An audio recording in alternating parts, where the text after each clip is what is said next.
Welcome back to the Esports Pool Analyst Desk here at the StarLadder I-League Invitational. We're ready for our losers match. It is going to be between SK and VP. No, it's... Well, it is kind of No, VP. SK and WP. There Excuse we go. me. Yes, I need to get my ABC correct, and it is WP. So, You know the alphabet? Yes, Pala? exactly. Simple's team did put up a very good fight against VP, and they took it to the third map. Unfortunately, they did lose. It was a very close last map on Cobble, and that's what we are going to see now. I guess the question is, was that the weakness of Virtus Pro, or was it the strength of worst players? I'm gonna guess it was probably the first. Yeah, no, I can never really feel confident in whatever Virtus Pro are doing at any point anymore. They have good showings here and there, and then they show you the lowest of lows, 2 hours later. So it doesn't instill a lot of confidence in me for like thinking of VP really going forward in this tournament. But I guess you can try to look at it from a positive perspective for worse players. Obviously, we can think of the Copenhagen games for instance, or just their online games ahead of this tournament as a bit of an anomaly and something that shouldn't be what we expect from them. Yeah, I mean, it's this lineup is basically a lot of young guns from the CIS region. We all know that this region is full of talent, obviously, that just needs someone to guide them through. Not really sure if Simple is the first thing that comes to my mind when you want to have someone give guidance, but fair enough. But Simple is maybe the person that needs guidance I himself think he to does. Yeah, he fulfill his needs a fatherly figure. What? What do you mean? Where does this come from? Yeah. No, but I guess Totally complete player, of course. Nope. But if you want that kind of, I guess, more mature guy to guide them around, they do have a coach in Junta who used to be the coach for Flipside as well. So he can be, I guess, he can be their rock, I guess, in situations like that. And I think it was you who mentioned it because you spoke to them as they were closing, or as they went to overtime versus VP on the second map. The fact that a lot of these young, inexperienced players were getting really nervous, and they actually were at a point where they were up 14-9. So you probably should have been able to close that game out instead of taking it to overtime in the first place. So, it's a learning experience for the players, but they do have an experienced coach with them. The thing is, playing against these kind of teams is that, like, if you go into it, well, not 100% focused. If you're like playing a little bit too loose, you can really get wrecked by this just purely the individual level, the randomness, the things you never think will happen. So when you're playing against this type of a team, you want to go back to the basics, play really standard, play really slowly, and let the kids, run around the garden basically, and take care of them when they start getting tired. It has to be said that the VP were quite lucky though to pull through, because I think it was 1 and 2 clutches from Pasha or something to save them, especially the first 1 or 2 he had where they had a force buy. I think it was like 11-8 in favor of the worst players. And he made a 1 and 2 where he like sneaked around the side couple at sideways and managed to pull it through. And if it hadn't been for that round, worst players would have been leading 12-8 and VP would have been on an eco. So yeah, I don't know. It seemed to me like a game that worst players actually should have won. Yeah. And that is quite scary because we keep talking about VP and we give them the excuses of like, okay, it's online play, it doesn't matter that much. As soon as they're on lane, we know what these guys are capable of. Yeah. So for me, it's pretty disappointing that even though they might have leaned back and relaxed a bit, that you give such a poor showing. That's it. VP just recently haven't been performing as we've seen of what they're capable of over the last couple years.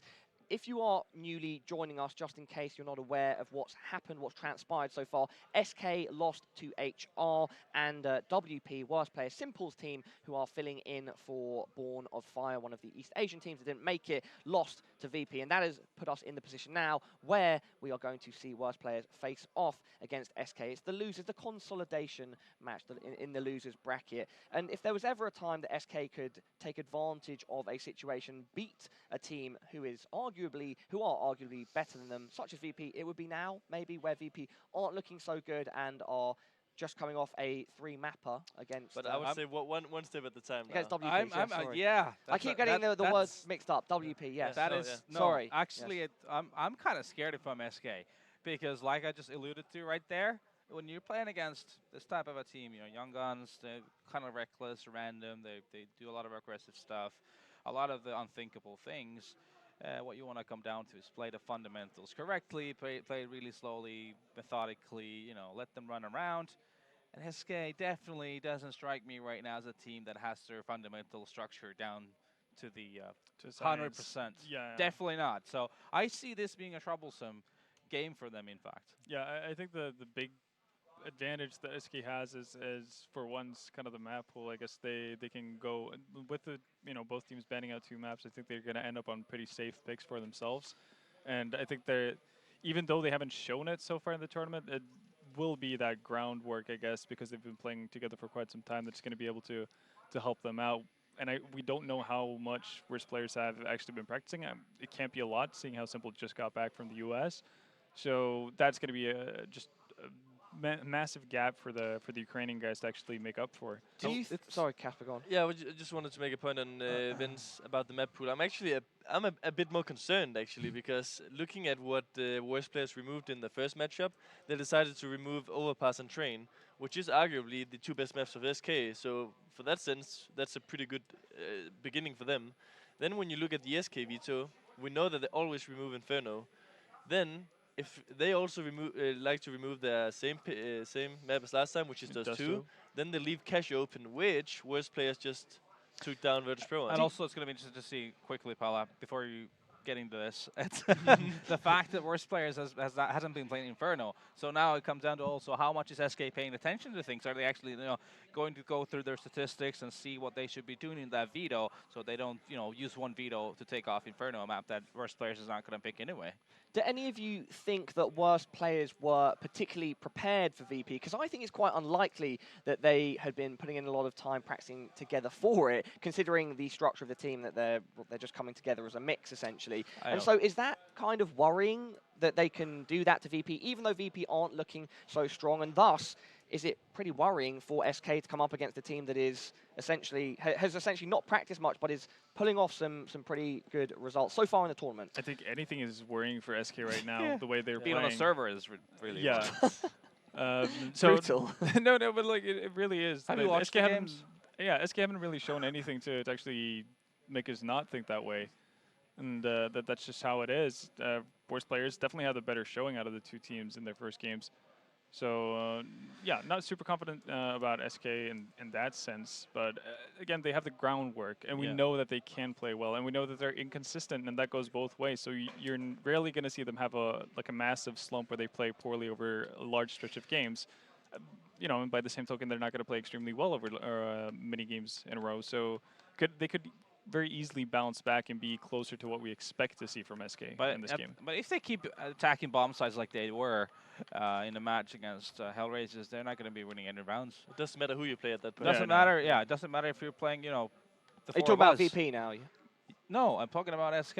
Oh, you said you're talking about SK was horrible. No, against Hellraisers. Oh, okay, sure. Looking back on it, an abomination on the T sides. Both maps. Definitely. It was horrible. We 4 could be playing on the C, decided to defend that off. Hey, easily. come on, this is if you're not aware, this is the new team out here. This is why we're doing this analysis together. So you're the real-life decoy, and then 3 of us do work. Okay. Well, who's our 5th, though? That's the main question. I mean, Matt was pretty good at the show. If we're going to have to pick between one of the 2, I would prefer Henry G. Okay. Just putting that out there right now. Do you not remember they had a recent 1v1? Well, what tournament was 1-on-1? Oh, yeah, there was a 1v1 tournament. Another thing, another detail. I guess we might have. I guess we might have to didn't bring in. perform too well there. Well, so who do we want on our team? Do we want Cadian or do we want Sadokist? I think we were going to Juliano. Yeah, buy her out of that Team Secret contract, bro. Yeah, I know. It's going to be a lot of Skrilla, though. Yeah, I think we need some sponsors. For so if anyone out there wants to buy out Juliana's contract so we can get her, email us. We need a team name. We need sponsors. So we're already pretty far behind with this.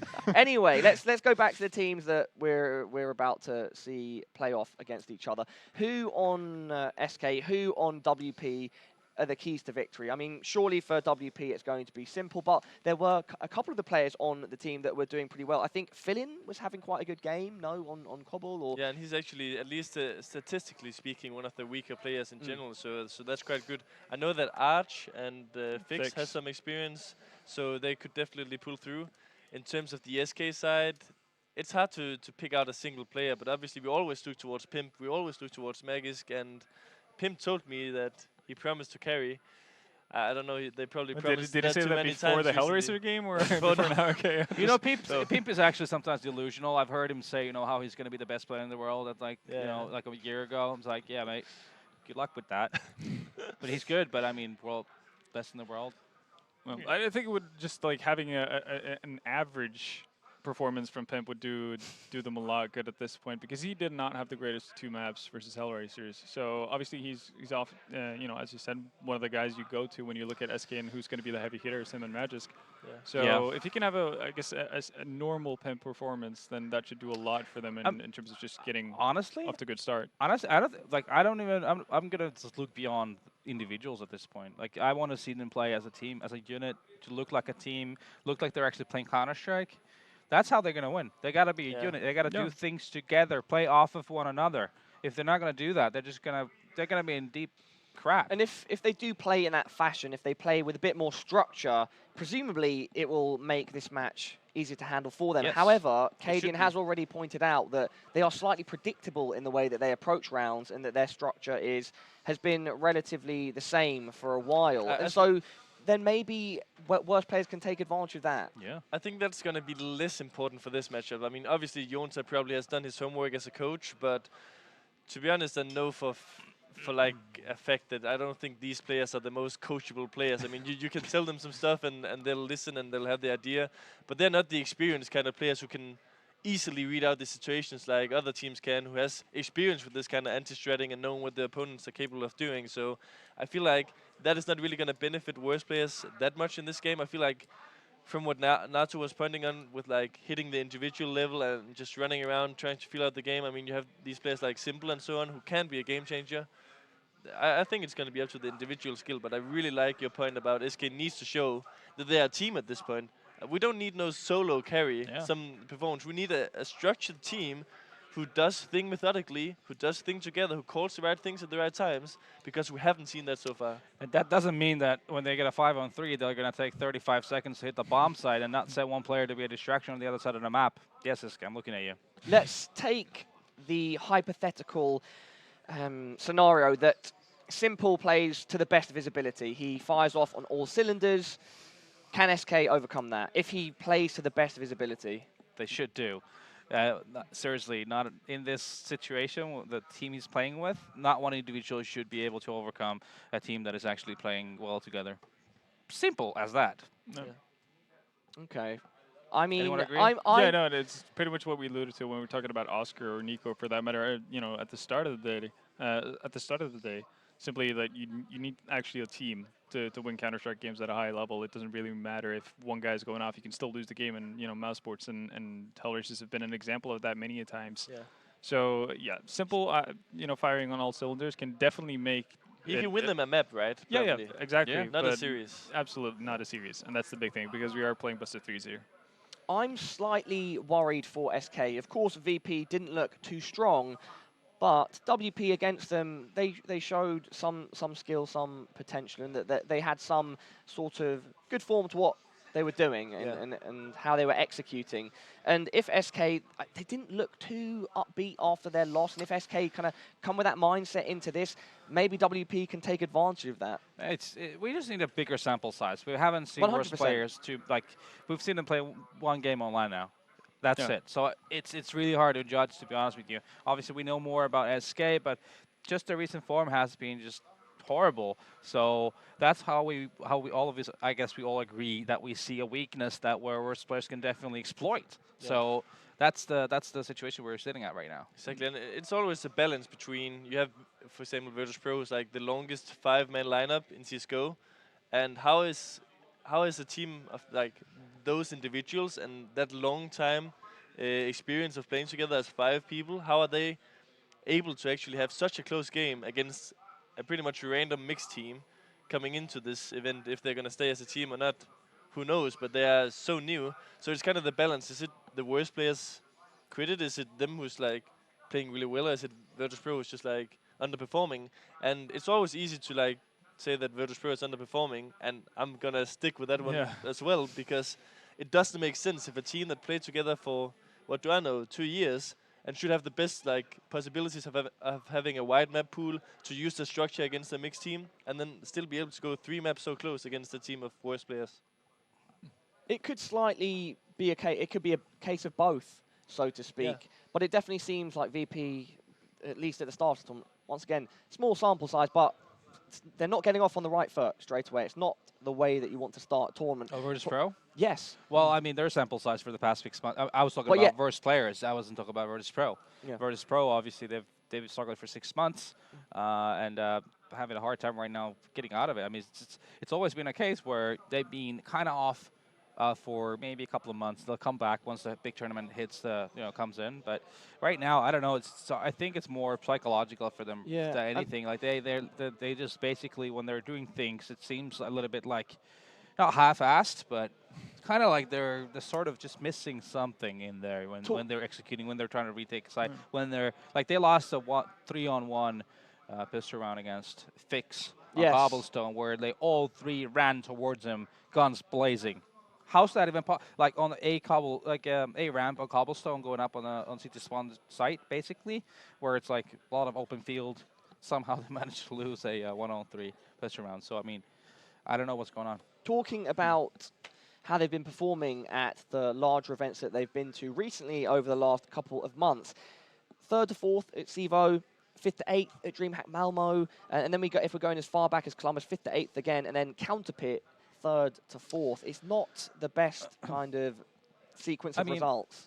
I guess, they get through the group stages. We've established that. For the most part, in the Sevo, the level of competition was not high tier. It wasn't tier 1, obviously. But that should have been a tournament that they really should have performed in. That would have skyrocketed their confidence. I think that could have been a little piece of the puzzle that would have maybe taken them back on the map.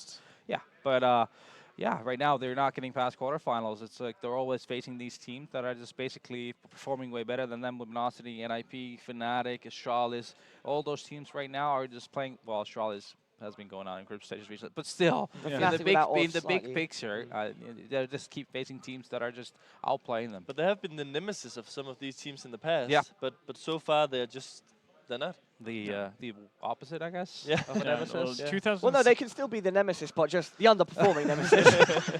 We're looking at worst players squad on the screen right now, starting off with Crush. I don't have too much information on the individual players. Do you guys have any interesting stats about these guys? Anything that they've been up to? Fill-in, number 2. I mean, obviously, a couple of the players have played in worst players previously with Simple before he actually went to Team Liquid. So he's still rocking the jersey as well, and the cap. I'm guessing is he still on the contract? Yeah, it must be. I would assume so. Yeah. But yeah, they've played together with him previously. Obviously, not everyone, but for the better part of it, there's not really that much info out on them because they're so young and so new to the competitive scene. From what I know, most of them play FPL Challenger, just grind games out day in, day out, and that's never a bad start, really. Obviously, the only way to get better in the competitive environment is to constantly, put yourself in that situation, and you have to lose a couple before you start winning. So for them, this is just a learning experience, and I think if they just continue putting in the amount of hours that they do so far, or have up till this point, it could be interesting to see where they are in, let's say, a year. Maybe then, because they've had this last-minute chance, this opportunity, because of the unfortunate inability to attend by the Chinese teams, these younger guys, these hungry guys, could really, really want to be out here to prove something. I know that there's, of course, the popular opinion that, and I guess slightly accurate opinion, depending on your viewpoint, is that Simple is slightly wayward or whatever and not able to settle down in a squad. But we don't know too much about these 4 other guys, and they could be very, very hungry, and they could really want to prove something at this event. And so maybe they are ready to, well, they're going to put everything into it. It's not just let's do the best we can, lads. Maybe they are going to be That's the UK mentality in the past 15 years. But what do you think about that? Do you think these guys there could be that chance that they really, really want to do the best they can? Well, yeah, I think anyone who attends the tournament pretty much want to do the best they can, and obviously this is going to be a pretty big, I guess, not necessarily a stepping stone, but a pretty big opportunity for them to kind of to showcase themselves. Exactly, and I think for Simple, it's kind of nice to have people or 4 people around him where he is kind of the man. And you could actually see that in the last round. Actually, they had on Cobble as well versus VP. It's like, well, we can't afford anything at all. Like I think it was Felon who potentially could have dropped several Colts or Famasis, etc. Yeah, right. For the rest of his team, but they just kind of go with, okay, you can get an op Simple. And I think Simple likes being in that kind of environment where he's kind of regarded as the go-to guy, and everyone's willing to drop everything they have in their hands just to serve him in that sense. For me, he seems like a modest guy. Very upbeat, really nice. He's like the perfect friend. perfect teammate as well. I mean, if simple, a happy simple is probably a pretty nice simple to play with. I mean, he's a brilliant player. So many variables in Counter-Strike. He's not going to be happy all the time, is he? Yeah. Probably not. I feel like, though, to get back to your question, Pala, about like where can these players go, and that it's a big opportunity for them to get to such an event like this, is that one of the good things is that they get here like on such a short notice, and I mean somehow they didn't really deserve to go here, so they don't. No one is expecting anything. Yeah. If you qualify for an event and you do very well over a period of time, you have some pressure on yourself. You really want to perform. Here, like it's a free pass. They go out 0 and 2. That's how it is. Yep. They take a map of VP already. That's a great beginning. Yep. If they take down SK, they're going to be on fire. And We've got the map pick, the veto on. Yeah, please. This is for me actually. This is like the perfect grounds for Verse players to create an upset, because SK at its current state is just very, very just vulnerable for losing to teams they should not be losing to.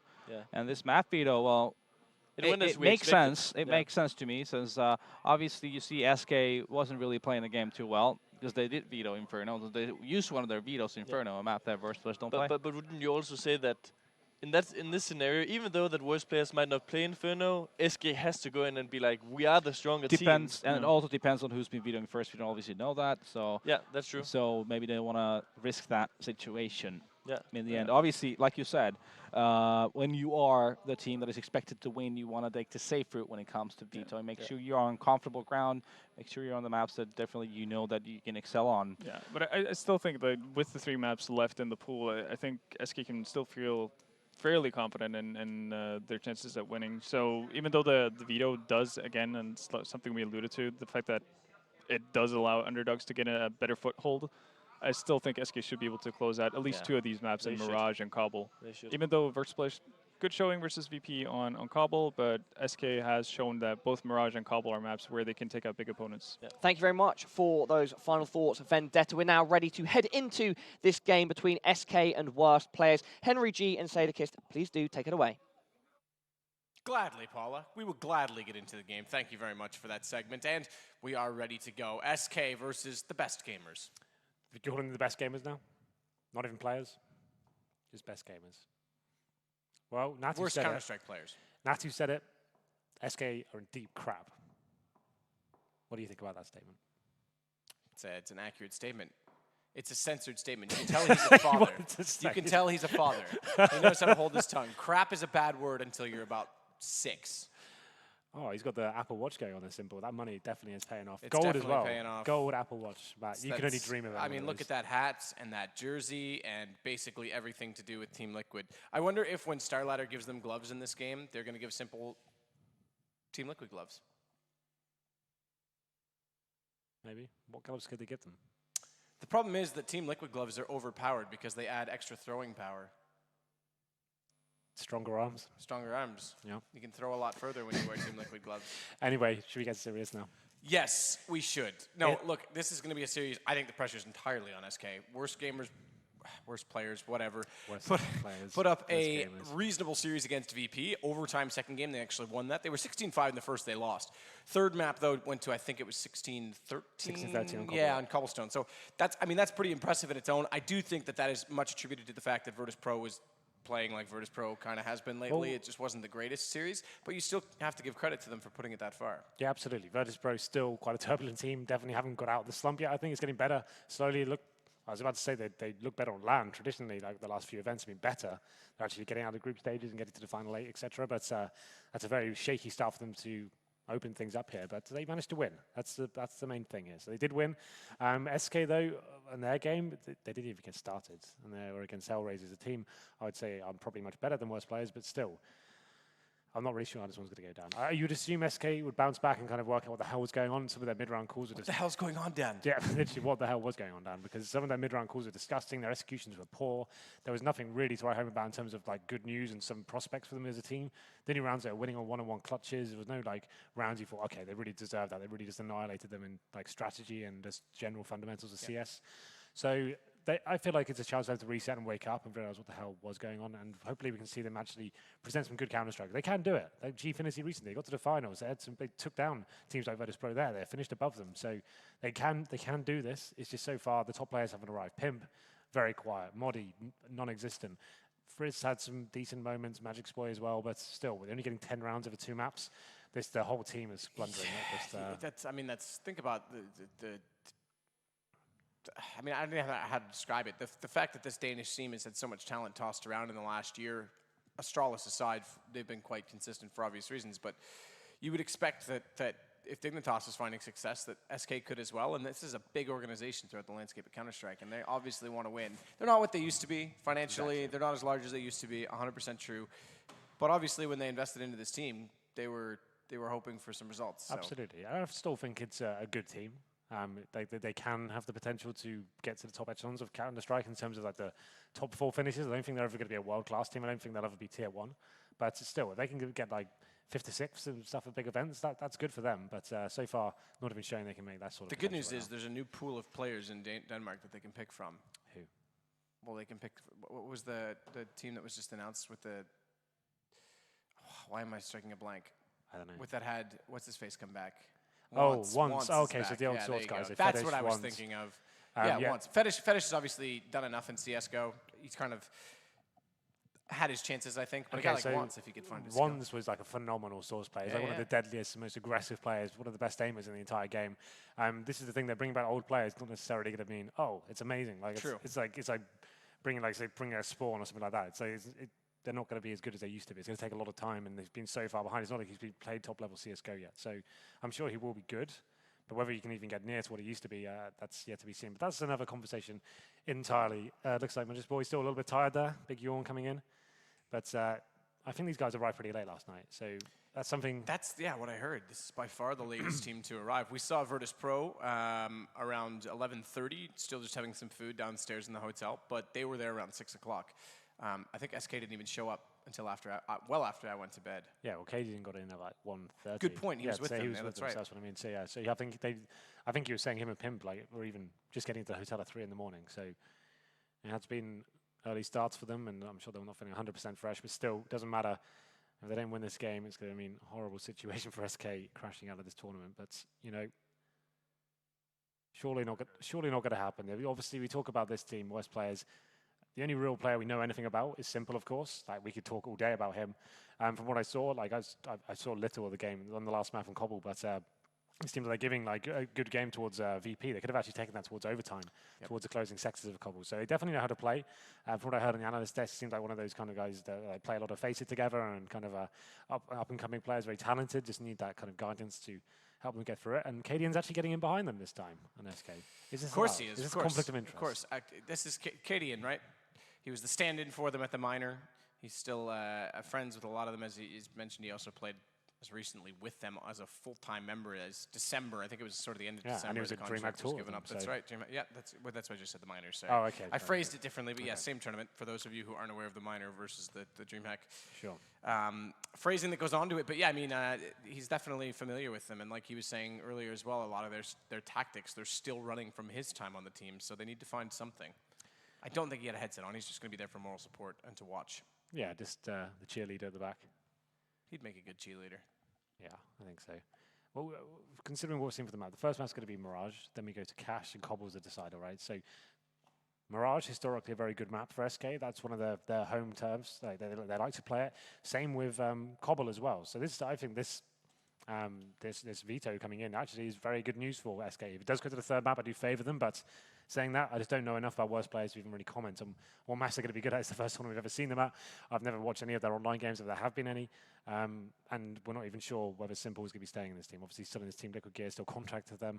I'm not even sure that worst players is an org. It's just a group of friends turning up. That's the thing. It's cool to see Simple play. It's cool to see some of these younger talents, but I'm also very disappointed that the Chinese teams couldn't get their visas in order, because it would have been very exciting to see teams come to a land like this that are looking to make an impact in the landscape of Counter-Strike. Now, luckily for Tyloo, we know that they're heading to E-League, so they'll still have their chance. But Born of Fire, that was a gift on a doorstep for them. Yeah, have you managed to watch any of their games? I have not. So they weren't obviously at the Asian Minor. Yeah, so that would have been cool. Obviously, the Chinese teams and Korean teams are looking very skilled right now. I think it needs a few more months to kind of just get on board with the Western meta, but when they get there, it's going to be very scary. Tyloo looking incredibly sharp at the moment. And I'm very excited to see what they bring to the table at E-League. Very hard-working players, very talented. And we'll see whether they actually get have a decent run at ELE. I reckon they'll do pretty well. I think they're probably not going to win it, but I feel like they're going to get into their very deep within that league system. But here we go. Looks like Mirage will be the first map kicking things off. I haven't heard as to why we're not starting just yet. I'm sure it's just a small issue. Looks like the players are getting comfortable now. Are you comfortable? It's all right. You know, I don't feel like I'd prefer like a little armchair setup. I want a lazy boy with a monitor that I can just have on my lap. Yeah, if we had laptops and then on sofas, that would be ideal, but I just don't think it's realistic. Knife round will be coming in here. Oh no, is it the pistol? Is it the pistol? Matt, help me. I always mess this up. You do always mess this up. I see armor on 4, this knife, but not 5. This. It's a knife, don't worry, it's all fine. Well then, okay, he did buy armor. Magic Boy did. I was going to say Magic Boy didn't buy armor until late. It would have been a disadvantage in this knife round, Henry. Well, the bets have come in from EGB.com. It looks like they're heavily favoring SK going into this one. You can see if you are going to bet on one of his players, a huge return on your money. So congratulations if it does work out for you, I guess. We'll see what happens. I would say I still favor SK in this one, though, Matt. I'd say they should be able to bounce back and kind of work out the issues they had. It was just very, very bad Counter-Strike. Maybe an anomaly. We'll find out. As it looks like we'll be getting to this. I even missed 2 on the knife round.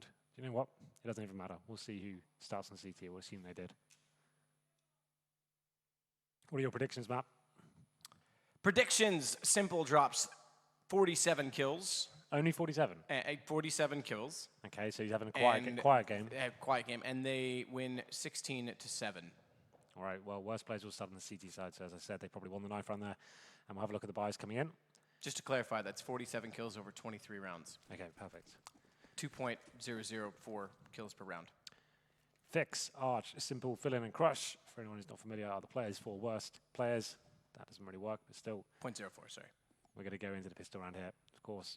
We're going to have Pimp on towards Raid Boss. It's going to be Fill In getting 3 frags there with the USB to open things up towards the B apartments. Great stuff from him. That surely secures the round here. They have spotted the bomb as well, so worst players will be rotating in. We do find another kill from Ascidian on towards Crush. It's going to be a 3-on-2, not over just yet, but there's another headshot coming in towards the SK players. It's going to be very low HP here. Just trying to find an angle. Low HP. Wow. Ascidian, though, able to assassinate him from a distance. Remember, for those of you who weren't with us, SK are trying to confuse everybody by using real names in a thing that isn't real. As Fix, though, comes back around, he takes both down before the bomb gets planted, and therefore has all the time in the world and takes good care of it. So they're going to pick up the first round here, worst players. Pretty terrible round of Counter-Strike there, Matt, I have to say. But, you know, they all count. As Fill-In does somehow get 3 frags here, jumping around in the B apartments, has managed to find 3. And it looked like SK actually got themselves back into that round pretty comfortably. And somehow... calling a stop to the match. They're not even letting me finish my analysis. They got a crash. Someone crashed. So, it's just so everyone knows, Modi is Mufletin. What is this? Why is he using Mufletin? Freeze. I don't even know. It's not even his real name, according to... He's not even got a tag on it anymore. He had a tag on before, at least. Should I go out there right now and tell them to tag up correctly? Tell Kit, go and... no, actually. Should I just walk out there and be like, put your in-game names on? I was about to say, yeah, do it, but... Probably. It's a bad idea. It's not that great. But Freeze is Yorkson, and then the rest do have their names in there somewhere. So Pip is Pimp, Cillian, and Magic Boy. You have to wonder if they changed this because they saw the Reddit thread yesterday, and they were like, "Oh, we can get fans to like us," and now we hate them. Well, that just ruins their brand because we're actually being a little bit apprehensive. They don't even say their names because that's look. I don't mind that, like, the professionalism aspect. I kind of posted this. Like, wrestling does it, and I always think that wrestling's very cheesy, but it's a necessity. I mean, even in, like, if you're a fighter pilot, you have a call sign, right? Like there's some instances where you can draw examples from, but gaming has always had an alter ego or an alias, and that's what people have come to know you as. If you were, for you it doesn't work. It's Henry G, so Henry Greer, that's fine. But for me, if it was like Trivet everywhere, everyone would be like, "Who's this? Who's that guy? I've never seen him play before." Whereas if you said Sadokist, everyone would be like, "Oh yeah, I know who that is." It's the same for these guys.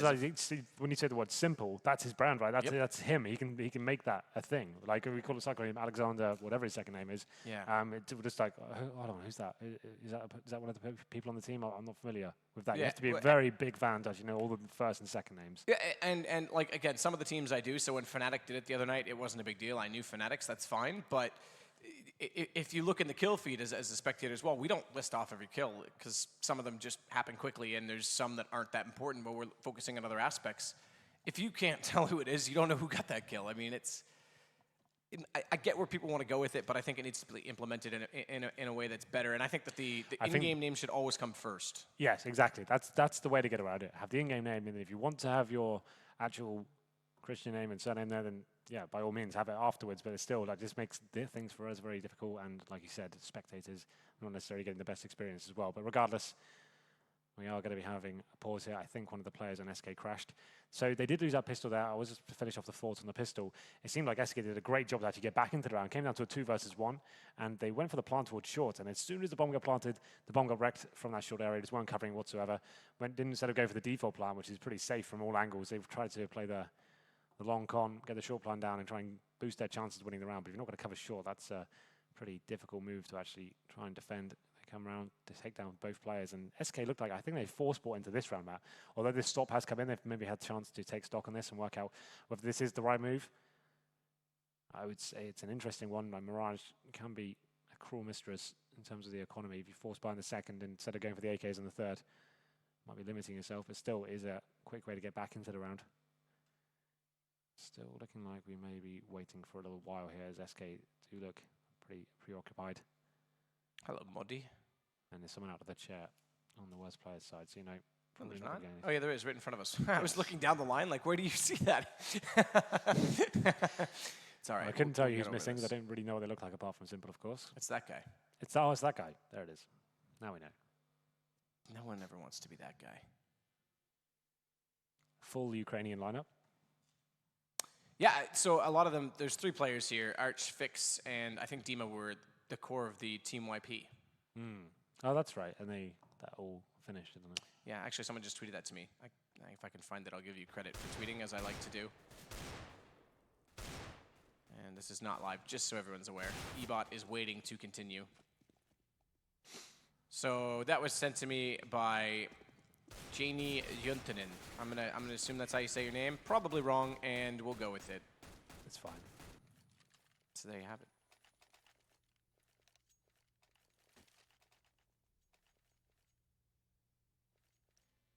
Okay, Matt, it looks like we are back into this one. We are ready to go. Hold on, it's 2-1 though, that's not right. Well, that's true. You're right. The Ebot's still saying we're waiting to continue, so we're not getting into it. But I blame you for fooling us all and thinking that we might be. Do you know what time it is? 3 o'clock? No, do you know what time it is for us? 3 o'clock? No, do you know what question I'm asking? Oh, it's podcast time.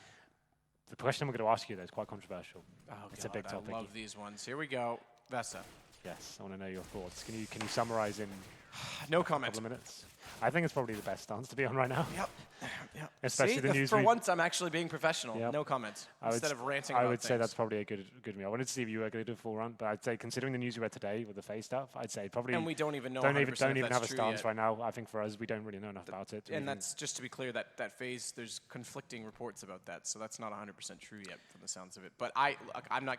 It's not me to judge. I have opinions on it, but I don't have substantial evidence to back them up either way. So it's not like I can just sit here and talk blasphemy. I would absolutely agree. I feel like we can see and wait to see how it pans out. We don't know enough facts. Yeah, I think that's the problem with the whole thing right There's now. There's a lot of different. There's a lot of unanswered questions, a lot of buzzwords being used, and lots of unanswered questions, I would say. And I'm interested to see how that pans out before I start saying my official stance on how that works out. I think it's like the concept's good. It's just the execution so far has been pretty poor. We'll see how that one works out. I'm definitely interested to see whether we can make a system like that work in CSGO. But, time will tell. It's not like our opinion matters. It's true. Definitely does not. But, Henry. Hi. We're still not ready to go, so it's your job to run the podcast. It is my job to run the podcast. So we've got new gloves to check out this game and new Easter eggs to find. Easter eggs on Mirage. We haven't seen those yet. Or at least you and I haven't. So we'll see whether we can actually work anything out of that. The minor's going on in America right now. I think, just about to start, maybe. I think we are. No, is it the minor in America is about to start? Oh, I thought you said. Oh, I heard clicking. I'm trying to do podcast. Yes, the minor in America, the last minor. That's the 4th and final minor. Remember, 2 spots from each. So it's extremely hard to make it through to a major qualifier at this point. If you think about how you had Hellraisers, you had Dignitas, you had Godsent, you had Ints, you had like a bunch of good teams that were all in the European minor this time around, including Orbit under the new org now.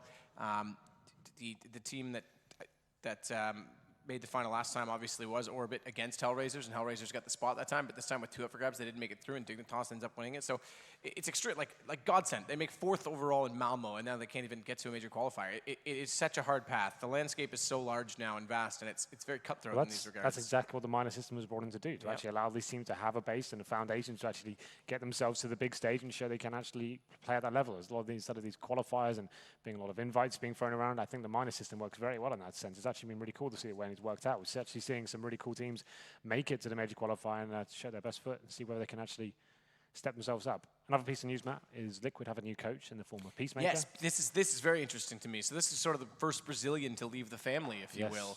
Gamers Academy, then to Tempo Storm. Do you think there's any bad blood there from the tweets he was doing? Don't know, and I'm curious about that. I haven't had time to dig into the story at large.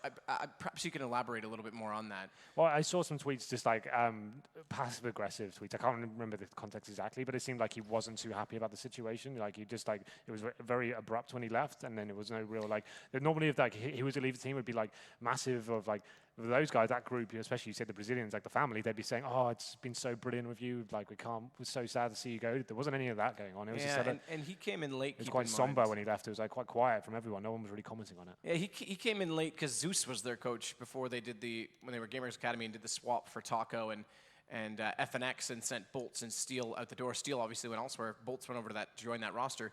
They've had good success in North America as of late. They made the finals in the DreamHack Austin event. So, well, the thing is with Liquid as well. There were rumors about Trip coming in as the coach. They did try it apparently, and exactly, it didn't work out. I heard for one day, but regardless, like you said, that does kind of make sense. He obviously hasn't played CS:GO at all. Was a very clever 1.6, and he played in CGS as well. In-game leader, one of the great minds of the game. But still, it takes. Just to go back to the point on Peacekeeper though. It comes off the back of the Austin defeat, I guess you could say, although they both went on stage and took the trophy together, whatever. Sure. I'm not sure how people feel about that. I don't mind it. That's cool. They have camaraderie. That's fine. But it came right after that. So you have to wonder if it was... Because that's like, they can't expect to beat Luminosity. It can't be a reason for I'm wondering if maybe Luminosity, where it's kind of the big brother team, maybe they kind of gave feedback and said, what were you guys doing? Or I don't know. It is a weird one. What were you guys doing? Why weren't you beating us? Well, not that, no, but maybe there was just poor execution, or maybe they saw something, or maybe Peacekeeper just wasn't happy with the results, or vice versa. It's just interesting it came after the Brazilian showdown. Either way, he does bring some tactical prowess to Liquid that's much needed, in my opinion, is more to the point.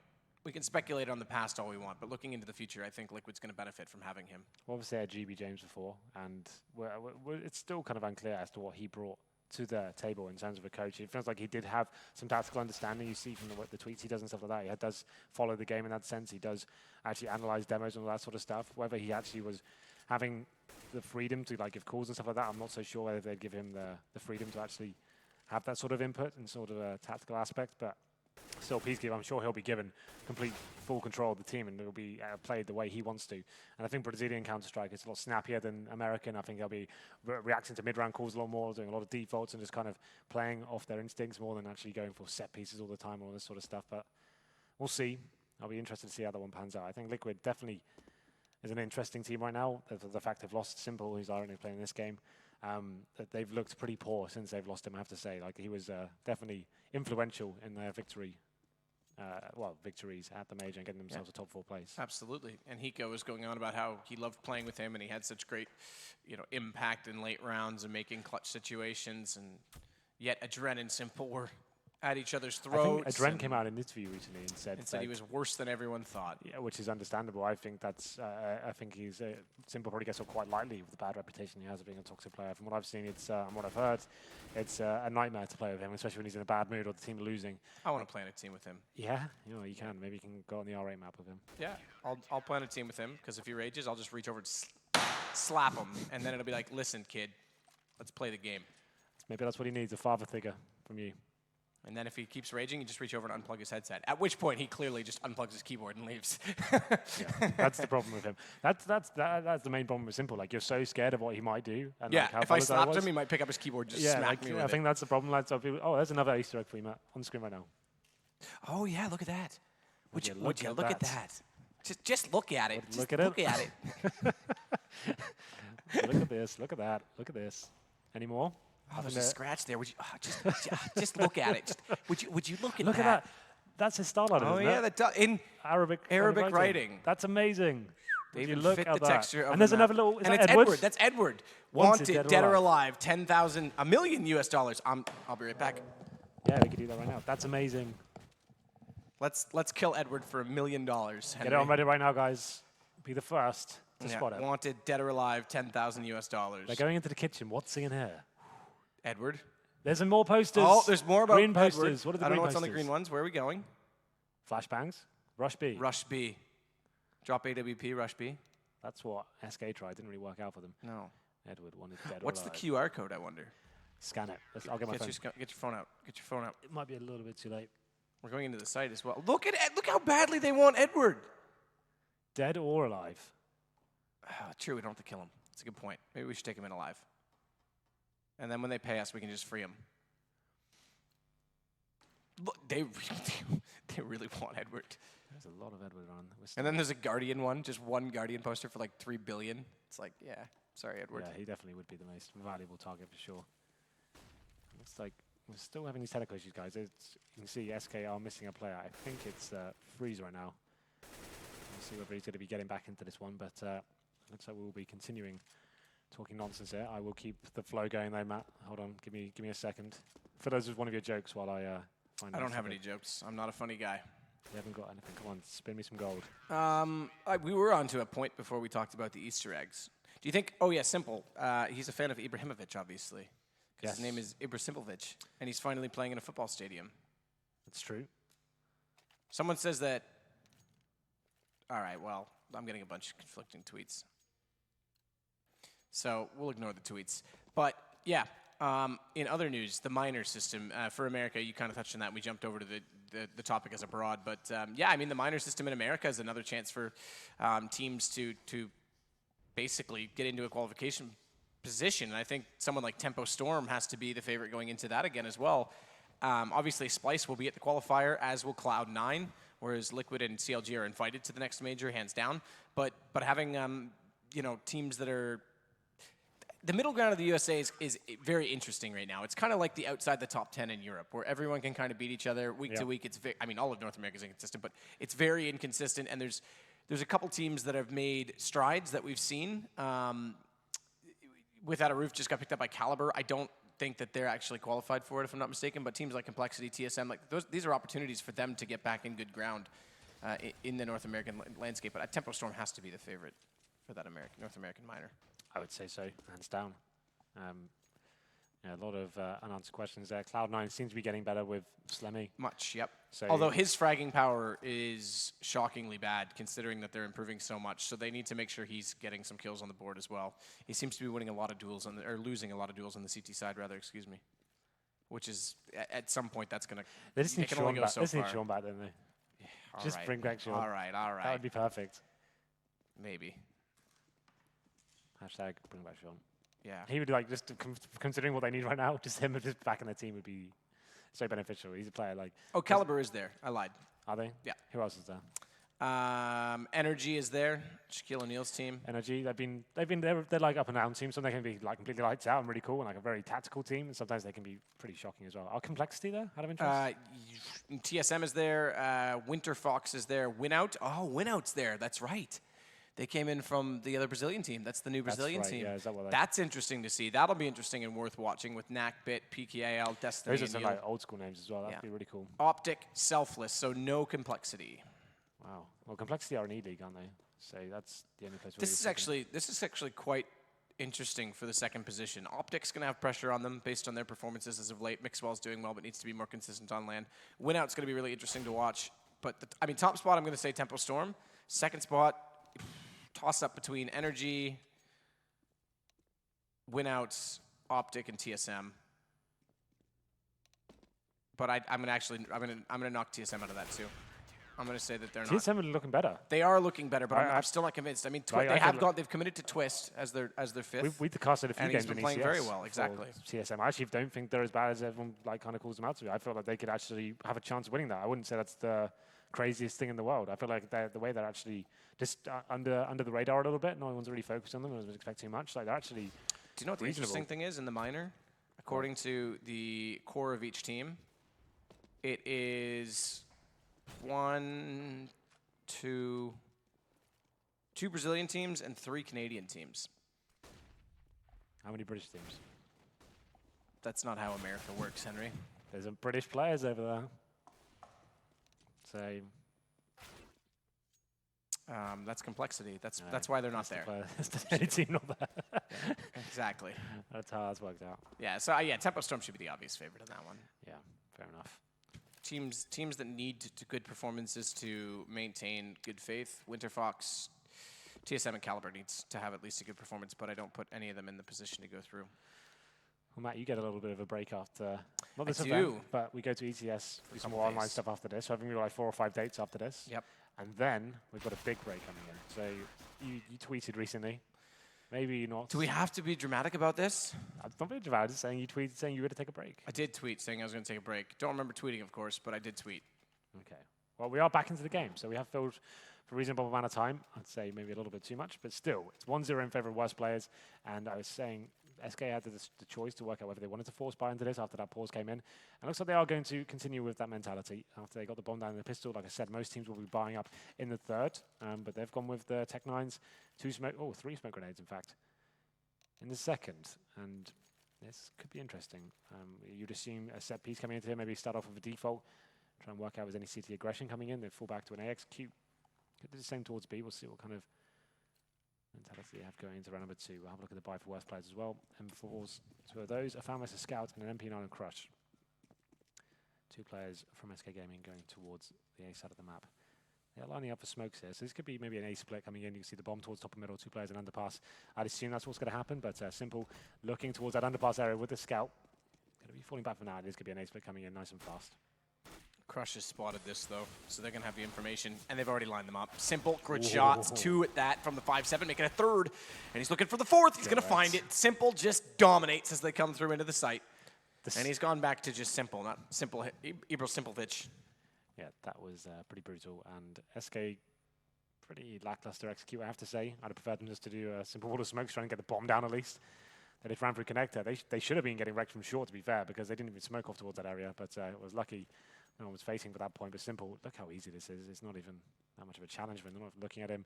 Just getting completely destroyed by the 5-7 there. 1 clip, gets 4 kills. Why not? 2 would assume this would be a full eco now for SK Gaming. It will be. They've got 4 Glocks and a P250. Just going to be walking into B to their short demise. As the double incendiary comes in as well, just roasting up there in the balcony. And I'm not even getting hyped about that round. It's going to be easy affair. Crush picks up 4. Finnan gets 1 as well. 3-0. And this is where the game really starts. SK Gaming had a shocker against Hellraisers earlier. 2-0, only got 10 rounds total over 2 maps. We're hoping to see better results here. They should be beating worse players, that's for sure. But so far, hasn't gone too well. Simple sticking on towards the Scout here. No warp for SK Gaming, so that's not too much of a huge deal. And they've got 5 AKs and limited utility. Haven't got any Molotovs here. They have got the smoke grenades though.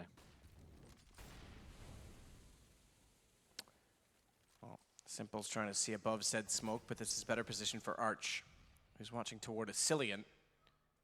Simple's going to go for a very early rotation back toward the CT stairs because they had an aggressive stance inside of the A site, so it was going to be a push-up towards Shadow and no one to anchor. So they've given up middle. They've relinquished that position entirely. This will give a Cillian the comfort to try and probe out exactly what's going on inside of the connector.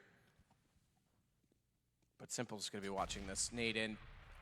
Not as much damage as you would have thought done because he gets up on top of the box, which does deter most of the blast radius, but 79 down. Well, that's the first objective complete for SK Gaming. They've got map control now. Player towards the ladder room, one in towards connector as well. This is what they want. They want to execute on towards the A side by the looks of things. A bomb going back towards T-spawn as well. Modi is waiting there for any flanks coming in from the CTs. They're not pushing so far. You'd expect after losing those key positions, they may be pushing towards the B apartments or trying to get something back here, but they're quite passive. And Terrorists have only 1 smoke remaining. That's the problem for SK right now. They'll probably smoke off towards CT spawn and trying to allow the players come out towards connector. But the first exchange comes in. Flashbang from the CT towards connector. They find that first kill onto Asilia, and that's a massive scalp to take. And now the rest of the Terrorists making their way in from A-ramp. Shot in from Fix, but that's a big whiff. M4 shot to a side player, not looking. Modi's able to turn back and catch him, but Arch is there, and he'll make up for it until Freeze arrives. So still down to just a 2 versus 3, and what could have been an easy 4 versus maybe even 1 at this case if you consider the frag that went the other way as a result of that missed shot. Either way, Simple's on the scene.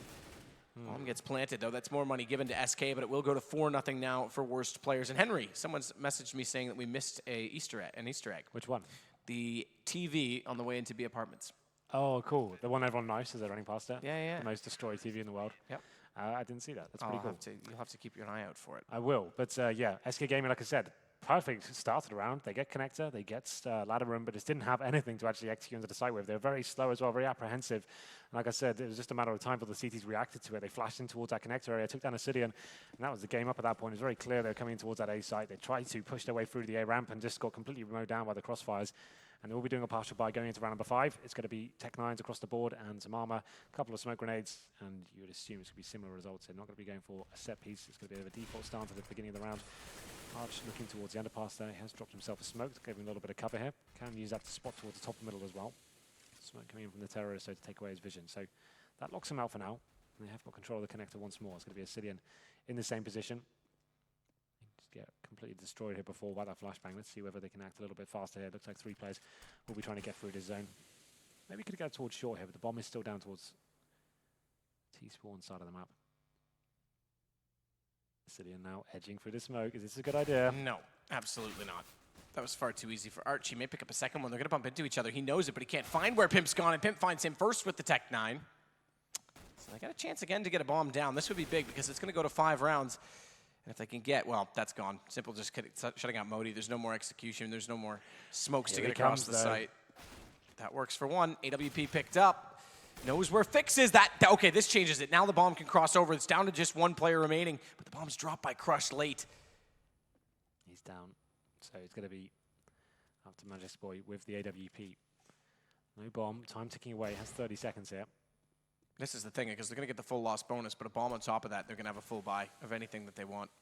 This is quite smart from Pimp out. Taking the vision away from the CTs, and right now he should be able to be guaranteed a plant at this point.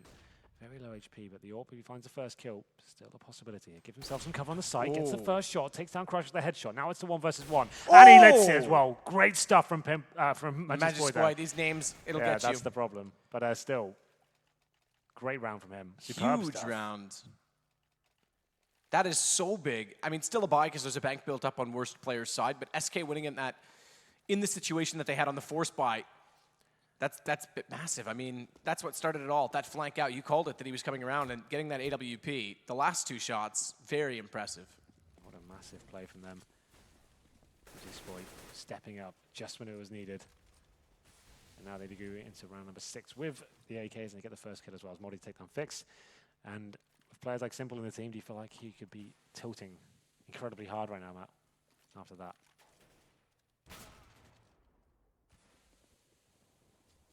Freeze gets to the cubby to cover off mid, make sure no one can push down from catwalk rather, and that'll allow them to wrap around faster. No one was really watching through connector though, so they're lucky anyone inside of A wouldn't have been able to see back through toward the catwalk position. And fill in inside of the site as an easy shot, easy task of dropping down Larson. Ascidian, that is. God damn you. It's good, isn't it? It's good. It's really fun. We haven't had a chance to actually see much of these gloves yet, but we will in a moment, I'm sure. Well, 3 players remaining for SK Gaming. They have got time to play with it. 50 seconds on the open freeze. He's going to be looking for that first pick, hoping SCT just gives their position away. He's going to be crushing and filling on the water bomb site here. Just holding up. Terrorists do have flashbangs to work with, but just hoping that a CT exposes himself. No, I think they just did spot one there.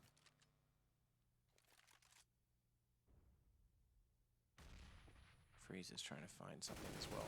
Shot down easily by Philin as he crosses over toward the bench. Low HP, snaps up, takes down Magic's Boy, and that's an answer back to a reset that came in.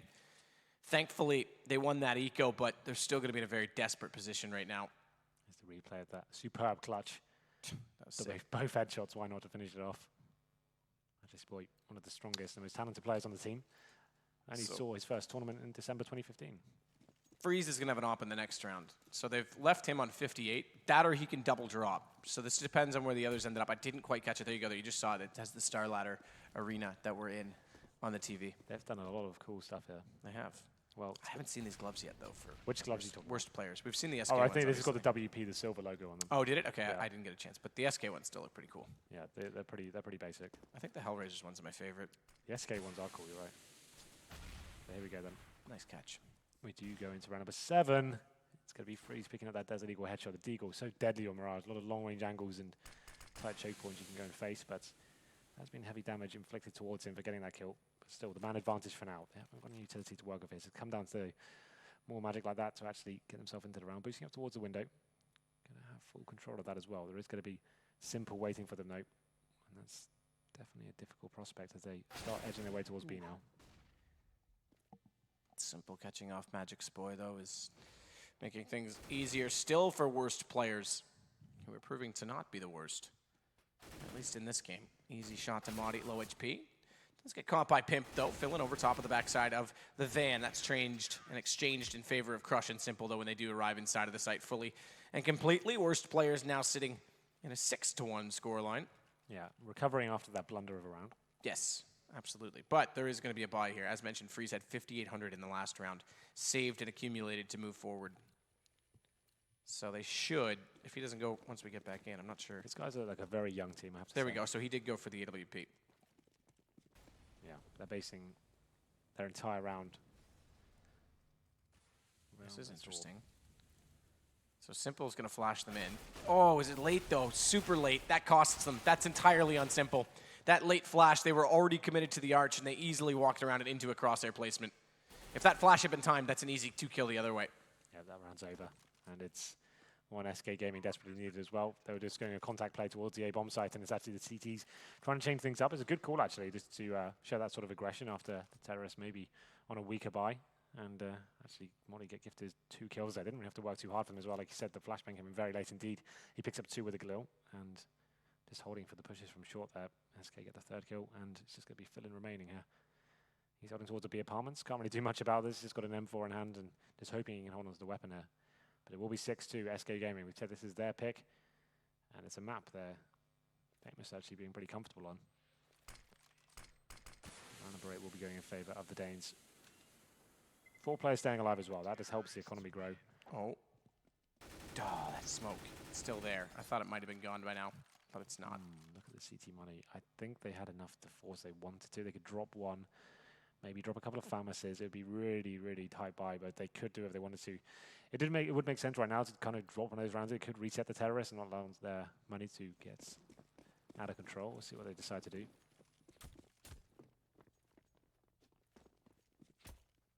Yeah, so the buy does come in, so you can see, yeah, one player's, they had the option to get the orb, will drop 2 Famases there, Simple, of course. A player like him, it definitely makes sense to get him on the AWP. Let's see what he can do as we go into round number 9. It's going to be Crush on towards that CZ. Fill in with the Famas. You can see there's so little utility for the CT, so just 1 smoke remaining now after about 20 seconds of the round. And you can see SK Gaming is holding up, very passive hold here. Don't want to give anything away, don't allow any sort of aggression to come in from the CTs. They'll probably hold up in this sort of mentality for the next 10, 15 seconds. Going to be going towards mid now. Slowly dissecting the map. Smoke comes in to take away vision from the window. Molotov towards connector. Just pushing them back now. Very default stuff. Crushes in towards that ladder room with the CZ. So you could find something from this as the smoke comes in. Exactly that. Smoke toward the window late. Pimp going to work down onto the catwalk, crossover. Spot into connector at the same time. Flash out. That will force Crush to look away because it bounces in front of his vision. But this pistol needs to be dead accurate. Yeah, it's not. Boost is going to be working too because Philin almost caught that. He came out late to try and compensate that position. Expecting, I'm not sure what, because there was 2 players facing perhaps that they would go inside of the ladder. Great shot from Simple. This will start things off. He follows it up. Down goes Magic's boy. And now the round turns completely in favor of worst players. What a play there from Simple, just coming in from short and hits a absolutely sick headshot. His teammate finds 1, and now they have got a huge favor going into the A-bomb site. It's going to be the plant coming in with 10 seconds remaining. The CTs are all over towards B, so still a chance here for SK Gaming, but this is pretty sick stuff from worst players. And now they're going to be on the full retake now. So it gives chance for SK Gaming to reposition themselves and actually going to be having 1 player towards Shadow here. That's an interesting position considering could have got towards Palace, but Freeze, he's the player it's going to come down to. He's got vision of the bomb from connector. Let's see if he can make anything of this. Unfortunately for him, Arch comes in from towards short, and it's just going to be now Modi left in a horrible position as Simple just rips his head off as well. So SK Gaming having a huge advantage going into that B bomb site. What a play this was. It's on your screens right now. This shot was something special from Simple. Takes down a Cillian. And pretty simple procedure on that one, but still amazing work for Simple to even get them back into that round. Plant goes down once again for SK Gaming, so still definitely have enough to buy going to round number 10. Just be Moddy's on towards the Tech 9 by the looks of things. This is when you probably assume you'll see a set piece coming in, one of the wall of smokes. We'll see what they decide to do. 3 players towards A.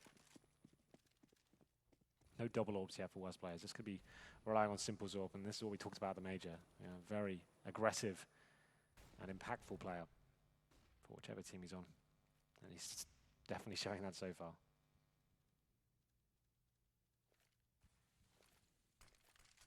Smoke in from Fix. Pimp on the other side of that.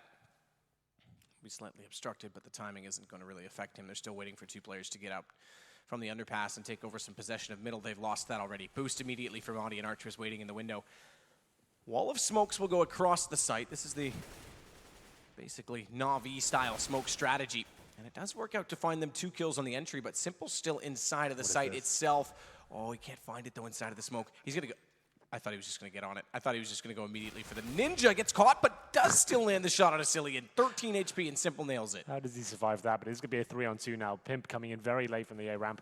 There'll be flashbangs coming over. We've got Frisk towards jungle here. So still a very difficult prospect for the CT. He's definitely not clean cut, and that definitely complicates things. And now that's going to be a really, really good round there from Freeze coming in. The smoke was on the bomb. They're having very good crossfires. Pimp was late as well. He gets a spray through the smoke, and Frisk coming in to get the final spray down. That's actually broken the economy of the CTs as well. So a much needed round for SK there. Like I said, they only got 5 rounds on both maps against Hellraisers, so although it's not looking too good yet, this is looking promising considering the bite coming from worse players now.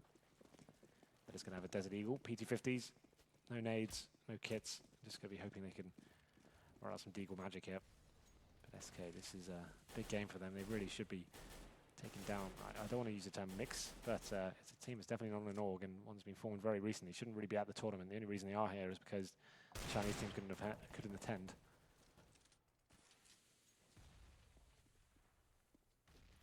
Well, that's the thing. And yet they're looking like they're up to the task of being in the tournament, at least, by giving VP a bit of a run, a bit of a scare, if you will. And now putting SK back to the ropes. 3 rounds, though, on the T side. 4 players stacked up in B right now as worst players losing 2 on the bounce are finally forced to an eco. And this is going to be a pretty straightforward take on the A site. SK can start to really build back into this. Just bouncing the Molotov in underneath of Shadow, clear it off, holds the angle with the M4, making sure anyone under there doesn't scurry away freely. But they've cleared it. It's done. The single kill, and the site is theirs. It is. That's going to be the round over this point. The B stack didn't work out for worse players there. Just going to be rotating in, not really much to lose. They might as well try and get some exits or some aggressive kills as they come back towards the bomb site. 2 PT-50s. Nothing to lose, not a lot to gain. Asilian holding towards that vent area, not really going to get anything out of this, as all 4 players will be heading towards the CT ramp. At this point, if worst players can find some kills, they may make some players go down with the bomb, that could be beneficial, but it's not going to happen. SK pick up the first 2 kills, looking to get the 3rd here. Simple just falling back. Not even sure what he's trying to say. He's got a silence USP. He doesn't want to give them the $300 from getting the kill at this point. As they do reposition themselves, SK will be opting out of the round, keeping all 5 players alive. Pretty successful round for them. It's going to be 7-4. Not sure how strong the money is going to be for worst players here. That would be fantastic. I don't think they'll be able to get the AWP. We'll see. Yeah, Simple. He's on $3,400. They probably need another eco here. But I don't get to see the money, Matt. I get to see this. Yeah, me too. It's fine. Yeah, I mean, 2-3 rounds, they should be double eco. Yeah, they are. No, there's an M4 there. Yeah. There is an M4 there. Just okay. production. If I could just see the money at the start of the rounds, that would be very much appreciated. Anyway, 3 Vamuses, 2 M4s. They are forcing this for sure. And it's going to be no kits, no head armor. Doesn't really matter too much. They have got a Galil there, so it could be, and an M4, so it could actually influence the round somewhat. It's going to be a fast round from SK Gaming. Going to be going straight into the A site. Into the A site with smokes out against them, though. The counter smokes. Simple gets caught, though. Great shot from Madi as he gets up on top of Tetris. This gap that he can play in.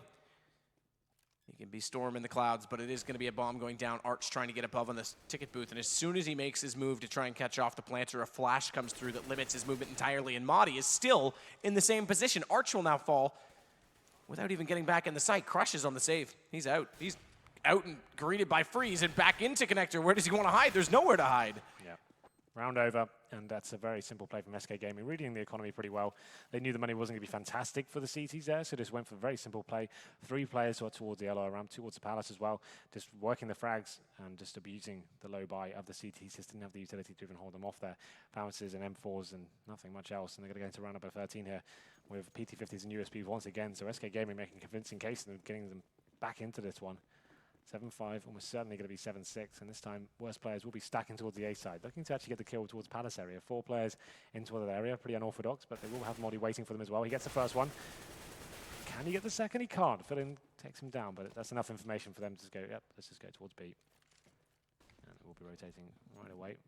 Pimp holding the back. I didn't think I saw the TV there, but don't worry about it. I believe you. It's there. It is there.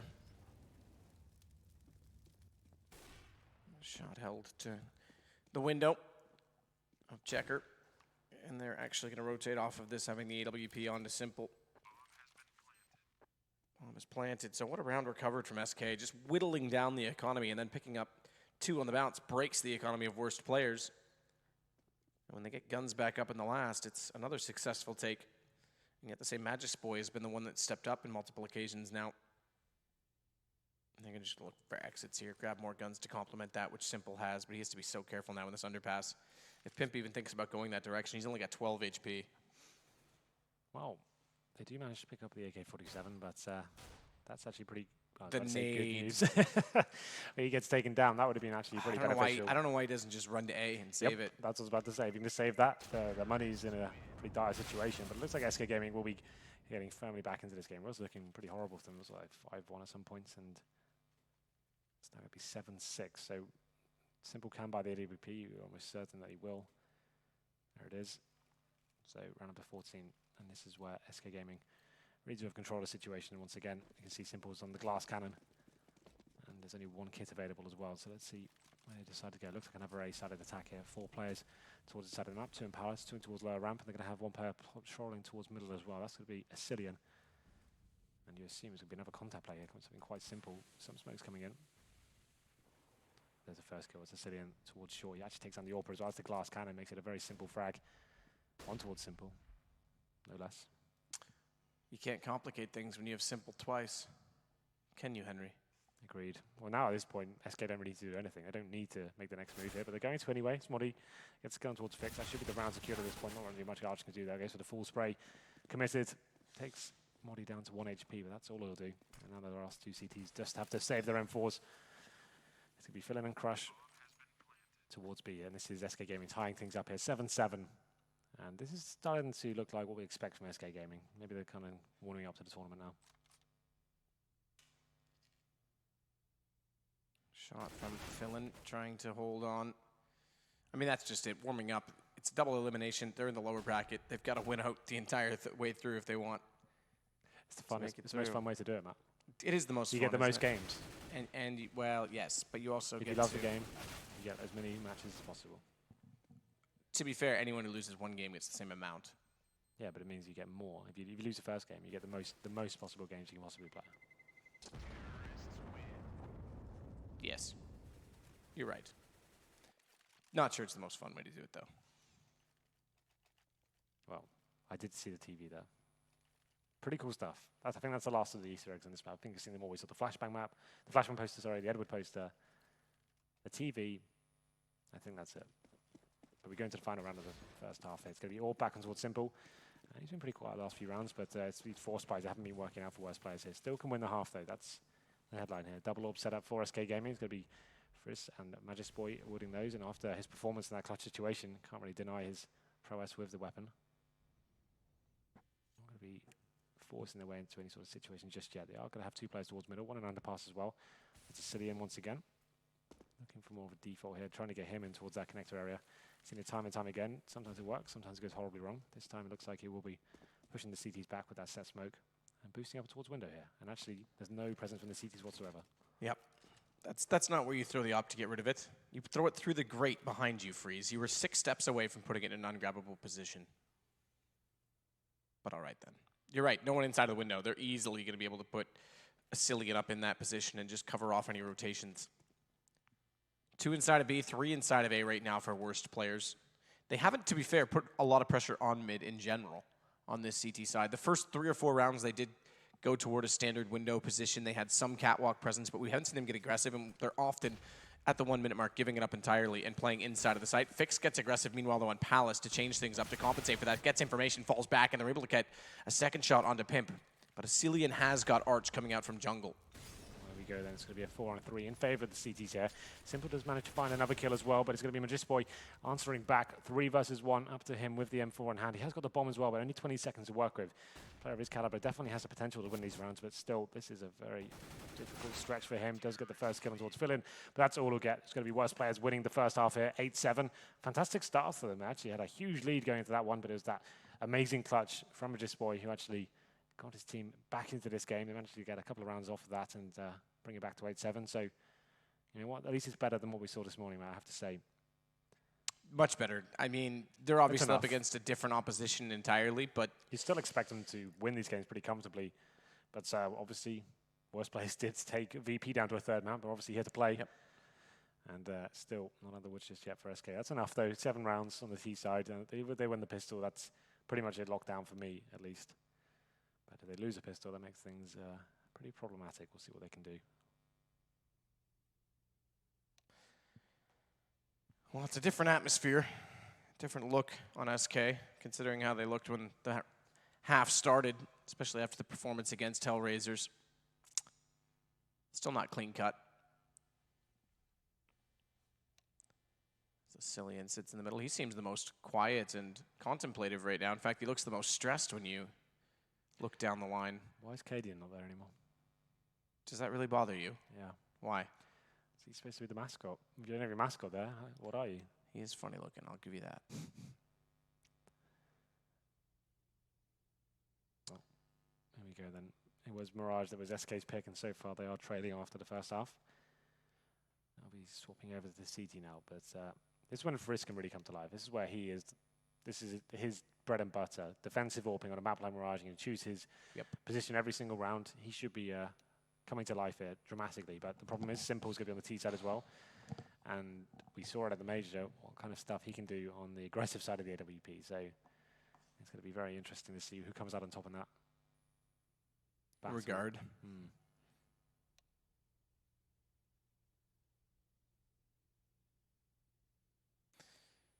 Well, I think there's one player not sat right now. I think Maudie has actually gotten up and moved, unless I just can't see him, unless he sat back the entire time there. I can hear the timeout coming to an end now. So spirits look high in the worst players camp, which is nice to see. High fives, smiles, a rare smile from Simple. Rare smile. Well then, here we go then. Second half. Even when he smiles, there's a radiation of green that comes from him. Okay. Worst players with 4 sets of armor here. It's going to be fixed with the smoke and the flashbang. It looks like they'll be choosing to send most of their firepower towards the B apartments right now. Well, that's where the bomb will be, at least. Simple there. He's got the armor, bomb, and decoy. But the CTs are pretty aggressive here, watching towards that B apartments and see whether they can get that first kill and replicate some of the magic we saw from the CTs. 3 kills for worst players in this position. Just quite. Can't quite land the shot. In fact, comes out far worse for wear. Very bad off, in fact, as he falls away entirely. That's going to give the kill to Philin. Crush comes out with 2. And worst players looking excellent to charge into this B site, get bombed down, and there's only 2 players left already on the rotation. No kit either. Maudie, now the last of the 5 that started this round. It's Simple to close it. 2 very fast kills, execution style, and it is 9-7. Wow.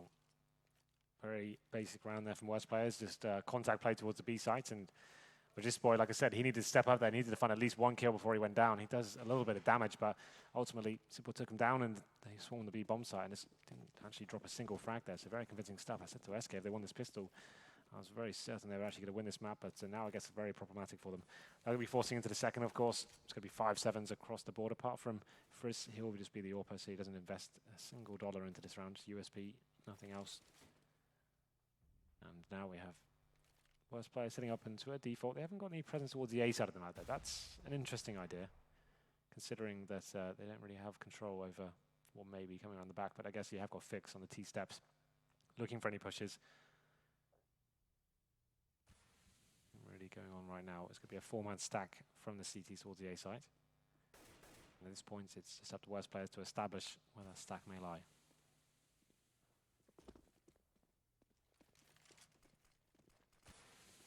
Crush going to round catwalk once more. And like you said, that stack may lies in A. They're going to find that out very quickly with this positioning. Freeze, though, could get on their heels quite quickly. In fact, there's still one more player rotating down. Oh, this timing, though. I think he's going to be exposed at exactly the wrong moment. Does actually pick up Arch. We don't quite see that on camera. Vasilian's going to follow up into Simple. So SK getting 2 kills that potentially shouldn't have gone their way. And bomb goes down. But they've got armor and 5.7s now picked up into a Galil. This could be lethal and an AK. Now, is it worth saving or do they go, considering they've got the man advantage? Now that they've got the kill on Crush, this is go time. Absolutely go time. No kit. They just need to buy time and space right now on the worst player's side. Yeah. Surely they've got this, but it's going to be a 2 versus 1 now. And Fix coming to life with 3 kills. There's going to be Modi remaining. Here comes that dual vision again. It's going to actually be picked up. Fix closes out everyone. 4 kills overall, and those guns picked up. As soon as they got that kill on Crush, they committed to it. They knew that they had a chance with 4 plays too, but no one could find Fix. And at that point as well, with no kit, the bomb was essentially gone anyway. I couldn't actually tell who won the round when that dual thing came in. Don't worry about it. But you had it. You had my back. It's fine. I got you. But there it is. Fix. 3 versus 1. Actually, I guess it's a 4 versus 1 at that point, but yeah, that's a massive round for him to win. That crushes the morale of SK Gaming. Looked like they had that in a 4 versus 2, and actually a huge advantage, but he manages to win the round. I heard a lot of shouting coming from our confined room, so they seem very pleased with that result. 10-7 now, full eco for SK Gaming. Have dropped the first frag. It is Freeze that goes down first. And they are stacking once more on the A site. But as you say, with Freeze already gone, they've got some information. They probed it. They're going to sit inside a middle right now and not walk into B, perhaps anticipating that if they stacked A last time, they'd stack B this time. And that thought process is leading them to exactly what SK would have liked to start things off. Fix finding Magic Spoy, though. Modi getting found, and they did rotate the other 2. So A is going to be taken. Round going to be done. It'll be worst players on 11 rounds. To the 7 of SK when we finally get guns out. Suns out, guns out, Henry. That's what you normally say. I don't have any guns. Well, the safety's on for now. I'm sure you'll relinquish them at some point. Anyway. Safety's on, out of ammo. All kinds of problems. Out of ammo. Anyway, it's going to be the first gun round here. We have got Frizz, of course, on towards that AWP. And we'll see whether he can step up here. We said this is with the map, but he's going to be very tantalizing indeed. It's his most important status, I would say, in terms of defensive warping, move around the map. And it's going to be Vasilian with the first confrontation. He's spraying through the smoke, gives his position away. Now will the terrorists be able to take him down? He's going to be spotted. Lots of confusion going on. No one capitalizing just yet. It's going to be Arch finding the kill. Headshot, of course, taking down Vasilian 5-on-4 in their favor. And now they will be heading towards that B side as well. Boosting up towards short. Looking for the next kill here. Not going to be committing just yet, as there is a decent smoke from SK, just locking them out for now. Simple inside a ladder. Good position to have on this T side, but it needs to open up the map. And in order to do so, there's no need for him to get hasty. He's just going to sit and wait for his teammates to get in a better position onto the A site and strike when the moment is hot. Henry, it's always hot when our moments are together. It's extremely hot. Our moments are always hot. It's warming up for Modi as well. He's going to get that kill down, and he drops the bomb as well. This is very important stuff from him. Manages to get to and stay alive as well. A ton of information gathered, and given SK the man advantage now, boosting himself up towards the balcony as well. This is actually a great position for him. Philip won't have any idea. Yeah, now this should be around guaranteed after Modi's heroics there. 19 HP. Yeah, that's the problem. Simple was waiting that entire time. So it would have been so easy to find it out. Well, he was in ladder the entire time. They rotated back over toward the A site, so he just comes out late. Magisk wasn't in position to catch him when he rotates over from B, and it's all down to Freeze. He needs to stop this bomb plant from coming in, but committing to that means he's exposed to Phil, and he's gotten a lot closer than they expected. Can't hit the no-scope. Oh, second effort. Equally unsuccessful, unfortunately, and that's now going to give worst players the first gun round as well. Well then. Easter eggs. Where are they? Don't know. Don't see them here. Well, I'll tell you the money momentarily. But yeah, another round. It looked like Modi had saved the day there. There's 2 kills he found towards that lower ramp out with very impressive, the fact he got the bomb down as well. And I thought at that point he'd just be falling back. If he managed to get the kill on towards Arch and reposition himself in a lovely state of affairs, but it's Simple coming in. And we'll see how SK can bounce back from this. Looks like it'll be 13-7 because they've got 5-7s, Deagles, and a USP right now. And looking like they will be focusing towards the B side now. At this point. Jumping up, looking for information here, but it'll be denied. Does manage to take down Arch though. No reply just yet, and there it is. Simple does take him down, but still, they have got the information. And it's going to be a second shot. I was going to say Simple was going to get, but looks like it could get interesting though. As I say that, worst players find 2 more kills, and that's going to be the round secured at this point. Simple does find his second kill, and now it's just up to Modi. 4 versus 1, 5-7 in hand, bomb down, no kit. No kit. Any other variables you want to chuck in there? Yeah, he has full ammunition, though. It's a positive one that I threw in that time, Henry. I'm allowed to be a positive person. Sometimes.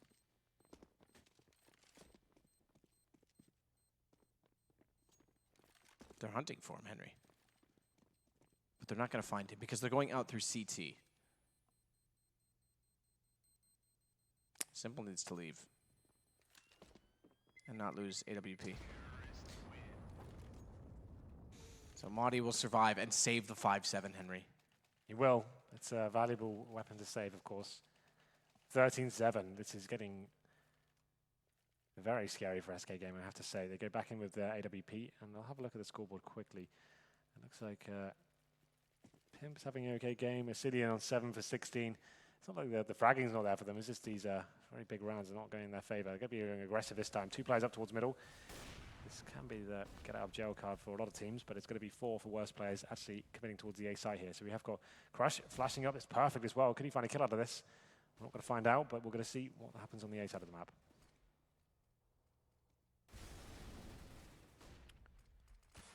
Smokes out to cover jungle. Not one on top of the stairs, though, and there's a gap toward the bomb site. Good kill from Phil, and we saw that from Sandwich. He took down Madi peeking over.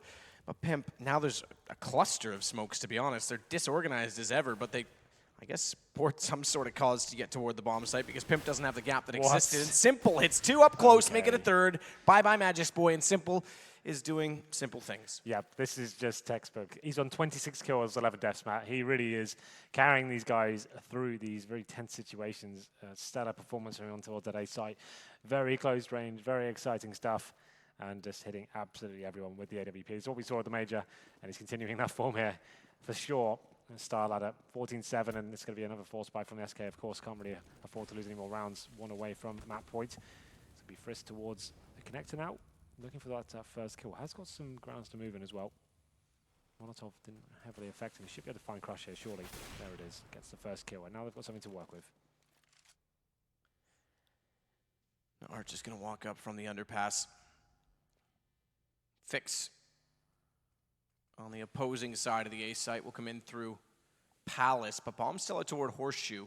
A push on Catwalk right now could spoil the plans of Arch trying to get through the connector because it does look like that's going to be watched out by Pimp.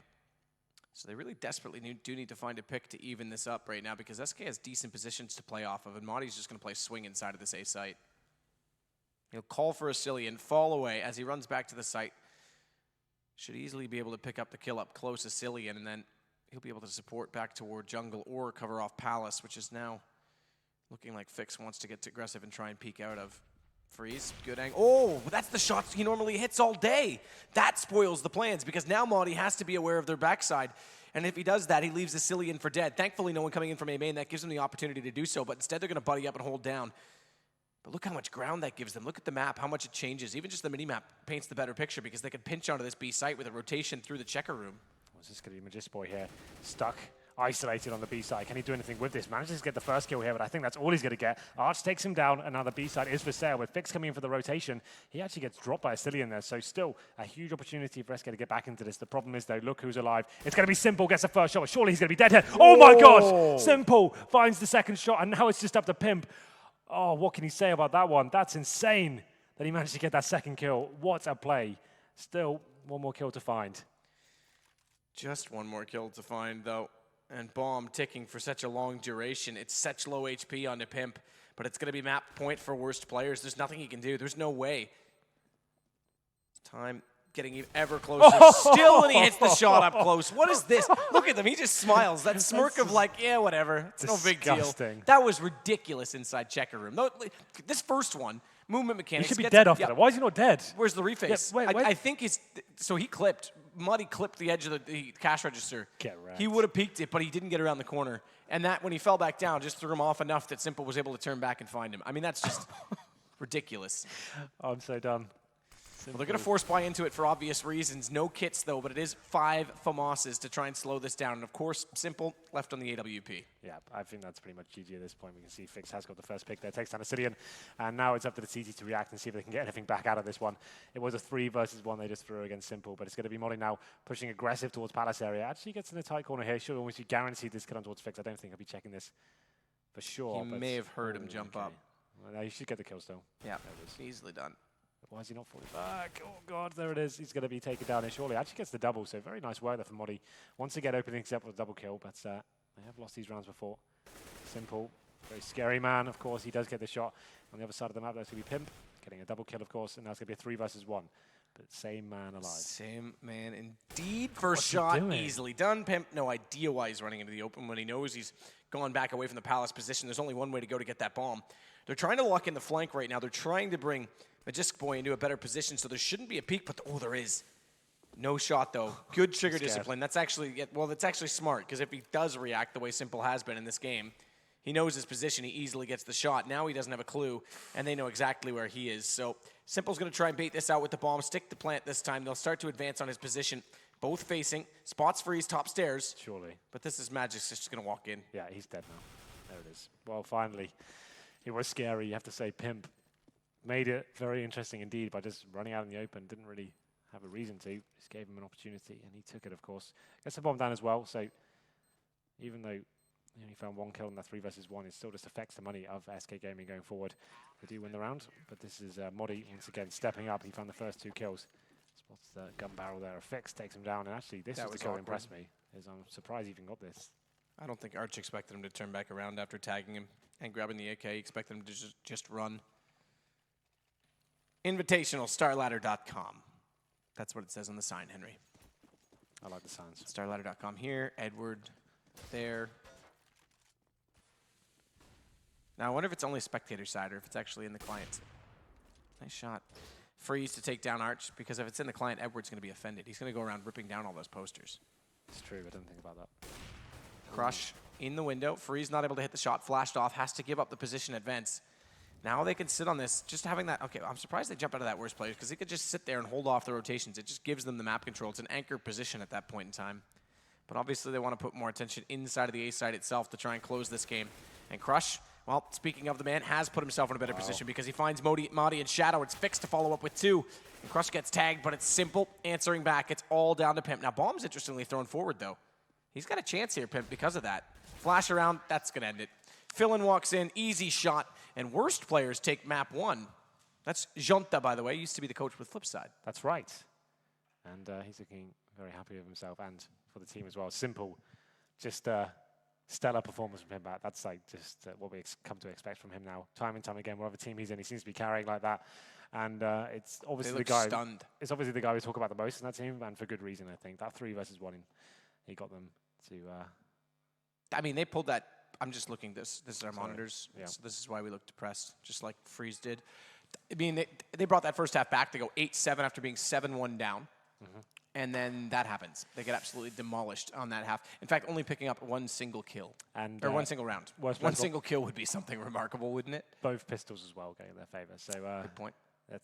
No, worst players won the second pistol. Simple got 2 kills inside checker room to win it. No, they walked into the B site. No, I'm saying worst players, both pistols. Yeah, okay, that's right. I couldn't remember the first one. Yeah, so I'm saying it was just a bad day in the office completely for SK Gaming. Didn't really get going at all. Like I said, it was like they were 4-0 down until Magisk Boy got that crazy clutch. So it's not like they were denied any clutches themselves, and they had some luck in terms of those crazy rounds. And still, that's a pretty one-sided affair.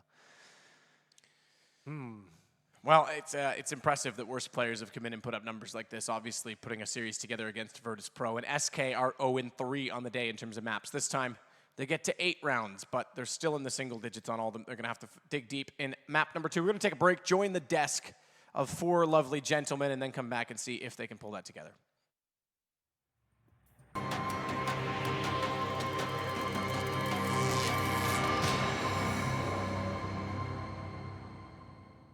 This is the esports pool analyst desk, and I'm Parla, joined by Kadian, Yuna, also known as Natu, and Halvor, also known as Vendetta. We are going to try and break down what just happened because SK managed to lose their map pick, Mirage. Yeah. They did it in quite some fashion as well. We talked about, I guess, winning conditions and losing conditions for both sides, and we talked about how a super performance from Simple could win them a map, probably not a series.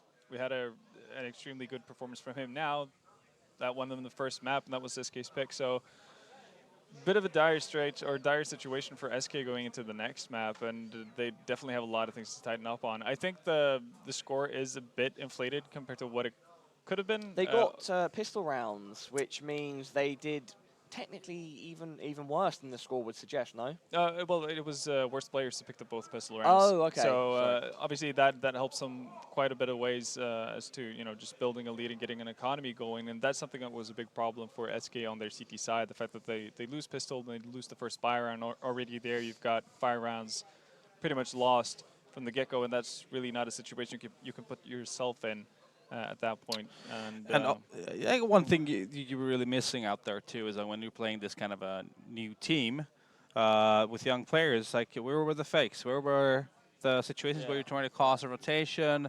Because the mistakes are going to be there when you're playing this kind of a team. It just happens. Instead, they were doing a lot of defaults, just trying to play the picking game, but then it wasn't just working out. 7-1 at one point, and then SK started climbing slowly into it, but it just wasn't meant to be honest with you. At this, we just saw a wonderful highlight from Magis because SK in the first half of the match, they did great. It was 8-7 at the end of that first half, and they did what they needed to do from being, I think it was 7-something down. They were not in a good spot, and they worked their way back into it. But then the second half, CT side, they just weren't able to hold anything.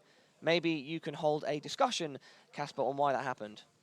Yeah, I mean, it was just overall a tough game, and as you were pointing out, no fakes, no nothing. It was pretty much just straight ahead, and that's exactly what these kind of new teams want, because it's always a tough time when you're a new team and you get disorganized and the communication gets hectic and so on. And at no point I really felt like they were pressuring them on the the advanced kind of play styles, because it was just straight ahead executes, like mid defaults and so on, and it's stuff that every player at this level is used to. And obviously we could see Simple here going ham. There was a weird one because I think Marty got stuck in the wall as he was, because he would have gotten a trade kill right away had Marty not got stuck in the wall. Yeah. And well, yeah, basically you talk about SK not being able to hold the CT side either, but again, it's so tough when you lose the pistols because your economy is so vulnerable. And actually one of the interesting things was that in the second round where SK had made a force buy, they actually ended being 4-1 against Fix. I mean, he kind of also won it in an easy fashion because the time was running so low that they had to like YOLO around, but nevertheless, they could have played it smart, and they didn't really communicate well enough where he potentially could be, so he ended up playing around with them around the corners, and then it was a 4-1, and as soon as he gets the first guy trying to defuse, it's just chaos from that point. It was not the map that SK wanted. If we've got quite a savage... Is it the map that they deserved? Well, I don't know, but we've got an interesting graphic on screen, quite a savage graphic of the map's worst players. I'm not exactly sure... Oh, okay, we've missed it now. I'm not exactly sure what that necessarily means, like how that is, what stats imply worseness. But we've missed it anyway. But map's best players, Magis on the Danish team on SK, he managed to stay equal, 17 deaths, 17 kills. Yeah. Simple, on the other hand, was far ahead. Please, Kadian, jump in. Yeah, just both of them. Like just to mention shortly, like Magis had obviously the clutch we saw. That was a beautiful clutch. Very nice. We had that 4K, and actually there was some discussions going on middle round because Pimp felt that he was bailed out in the strategy that SK were running. So while he was clutching, Magic's boy was like apologizing to Pimp and yeah, sorry, and the team was just like, yeah, just play now, like, and then he pulled off that Magic clutch, and it was obviously great. And in terms of simple, you could just see him having those kind of simple rounds where he's jumping around with the orb, making his YOLO plays, and having this kind of high influence, just making. It's just a complete disaster for SK because it's always annoying when you lose, but it's even more annoying when you lose to someone jumping around through smokes with an AWP and just doing shenanigans. Can we delve more into Simple specifically, the future of Simple? Because it's come out recently and over time that the biggest teams that he's been able to play on, nobody gets on with him and he's very difficult to work with. And regardless of his very high skill ceiling and great individual talent, he might not get on these teams again. He might not get another opportunity. So what is in the future for him, and how can he create the best career that he can, considering that he's having to play in teams like this? Maybe start playing a one-on-one FPS game. Honestly, he doesn't. Obviously, he's not a team player, is he? So he will always get these chances of getting picked up by maybe foreign teams now. Obviously, Liquid took their chances because Hiko got to know him through his little stint with Flipside earlier last summer at the ESWC in Canada. So they got to know each other a little bit there. He thought maybe he could be the fatherly figure to Simple to keep him tame, together with GP James at the time. Obviously wasn't the case. He was off the charge right away with the, he wasn't obviously the first, didn't like Adren, which is, okay, fair enough. And then they kicked him, got Kusta, and then came in the whole AWP crisis who's going to be hopping on this team. And when he's not in his comfort zone, he just goes berserk, it seems like. And he's just killing chemistry, killing everyone's emotion, killing everyone's will to play and practice. And it's really hard to handle. I think most of us have played with these kind of individuals in a team at one point or another, where, you kind of steer away from the bad things that he has in his personality, but it's okay, it's fine because he is balancing it out by having this massive skill, obviously. So you're okay. You're okay to look through some of the bad sides as a person, but it doesn't seem so that he's able to, at least so far, to sort of grow up and become a viable member of any team. I tried myself being like when I was younger. I'm still young. Now we go to the youngest. Wait, how old are you? 20. So I'm young. Girls out there. Okay, that's too much. All right then. Anyways, I experienced myself being young and like growing up to like these teams and being kind of the guy who is making chaos and being. I can relate to that. Yeah, you could probably imagine. Yep. And being the guy who's like not always been the best teammate. I practice server with you. Oh yeah, what's a good game? Inferno, I remember. Yeah. All the memories. It's all getting quite nostalgic. I was good in that game though. Right I was good. Congratulations. Oh, anyways, to fill out the point here, we're getting completely off throwing track. up the gang signs, Cadian. Yeah. Very nice. Gotta be a bit G here. Anyways, I've been there and I've learned my lesson from people not wanting to play with you after behaving really bad, and so you would expect him at some point to do. But what I don't understand is he's been in these situations. He has been kicked from teams. People have been saying bad stuff about him. He's had his chances, I kind of feel like, to become a good teammate, At some point, you got to be like, you're burning all your bridges. Yeah, I think actually, I think people said that even before he got picked up by Liquid, that his bridges were already burned at that point, and people were kind of surprised by the fact that a team like Liquid would, reach out to him and see, if that maybe he got a boat. Well, but here's the thing, though, with a player like Simple, in some cases you have teams who don't necessarily look at this long term. They just want to be in it for, let's say, a stretch of 3 months. And if there's a big tournament, in the horizon, let's say you make a team to, go to a minor, qualify, and then do your best at the major. That's the entire goal. You have teams that go that route. Simple could be ideal for someone like that. Yeah. But obviously you have to find 4 others who are willing to kind of live in that kind of an environment where you know everything's over the second you go out of that tournament. I kind of want to ask Nacho because you should have some experience with this. Like, let's say he were to get into Navi. Let's just hypothetically say so. Okay. Would he respect in them? an alternate universe? Yeah.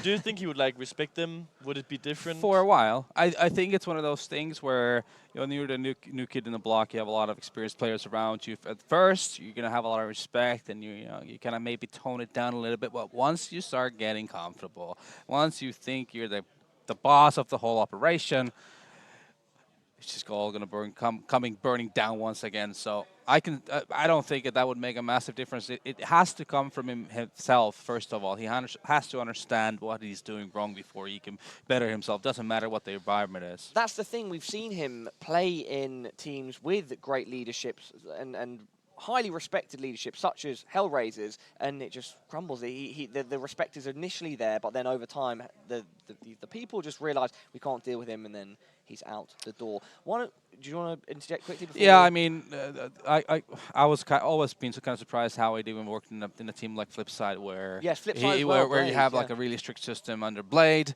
I mean, I was surprised how long that even lasted. To be honest with you, he would fit like kind of I guess the system of like a Hellraisers nowadays, or this kind of a team fine where it's more free floaty and you can do a lot of individual stuff. So, yeah. We've now got the ability to take a look at some of the rounds in more detail, and I think we'll start off with a round that you picked out, Natu, round 6. Here we go. We've got it on screen right now. Stats Helix, take it away. Yeah, let's paint a bit of a picture here since we can. Let's put this rolling to start things off. It's a situation where basically we have, weirdly enough, 4 people AFK into spawns. Oh, you know what? I think this might be bugged because Ebot bugged. All right. Cut it. Production, cut it. Yes. We had a great picture. All right. To quickly explain, we're going to use this tool, Stats Helix, in production throughout the tournament to illustrate what's been happening in rounds and things like that. I'll paint a picture, however, without any visual elements. Ebot bugged because of the pause in the game. Yeah. So don't worry, So nothing serious. basically what happened is we were discussing how they have this leadership issue, how they're not good at making mid-round decisions. So basically what they did, they opened up a round where Madi managed to get an opening kill on A side, just going into A slope basically, and just going for a pick. He gets one. And then Simple, who is really aggressively pushed on B catwalk with an op, he gets picked off. That's a 5-on-3 opportunity for you.